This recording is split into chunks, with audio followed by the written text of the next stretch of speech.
bunch of updates to the INFINIBAR from Aputure. You're watching CineD, supported by B&H and CVP.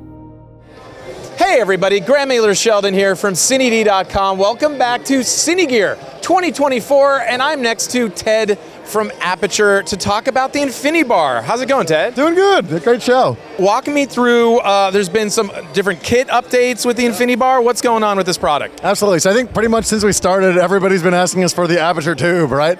And basically when we designed this, we didn't want to just make a tube because we wanted to go one step further.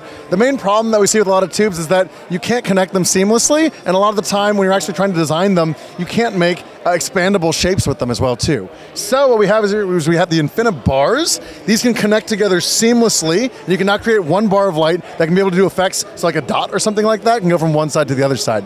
Now, since we released them, the INFINIBARs now have 4 light kits, which are lighter and more affordable than ever. So they were showing these kits behind me right now. This is approximately 40 pounds, that's approximately 50 pounds. And then again, these are full RGB WW candle kits that can be packed and stored pretty fast and transportable. Now, what kind of use cases are you seeing for the INFINIBAR? I mean, you know, things like process car shooting or just making interesting shapes or live event stuff. Like, what are you seeing most out of just creators out there? Yeah, it's totally a mix, to be honest. So for people out there that want to do like music videos or background lights and things like that, you can now build, think about them like Legos for filmmakers. I can make any shape I want now. If you want to build like a full zigzagged stairway to heaven, you can build that. If you want to build, I don't know, I've seen people build an LED screen and start playing images on top of it, like virtual production stuff. And if you do want to do process trailer or fashion or something like that, I've seen people connect the INFINIBAR for car shoots. So they have a dot, one little white dot of light just shooting down the actual channel.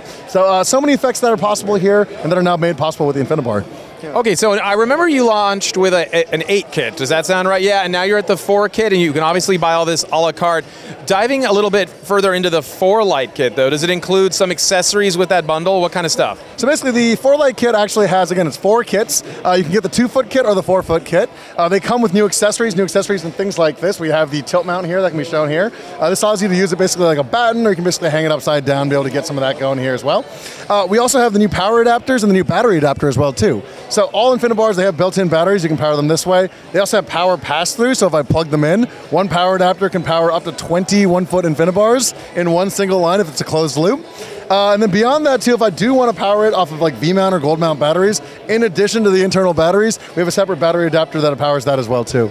Well, I've used the INFINIBARs on a bunch of different things, and I encourage people, if you agree, Ted, just to kind of give it a try, right? Because it isn't a tube. I think it's a little bit more versatile than that, actually. So we've done content on CineD.com in the past about this, but 20 1-footers in a row is pretty cool. I actually didn't know that stat. Absolutely. I mean, the goal, again, is to have less cables and more fun and creation in the actual process, right? So, again, I've seen so many people out there using tubes where they have a different cable for each one. You go back, it's a little bit of a bird's nest back there, right? How can we make this cleaner? How can we make it so the light actually looks cleaner, too? And again, I think the more you can hide the seams of the magic, the more it looks like magic. So. Agreed. Okay, can you walk us through the pricing on some of the new kits? Yeah, so pricing I don't have right now for you, but we can get all that information available for you online. We can also get you a photometric sheet to send too.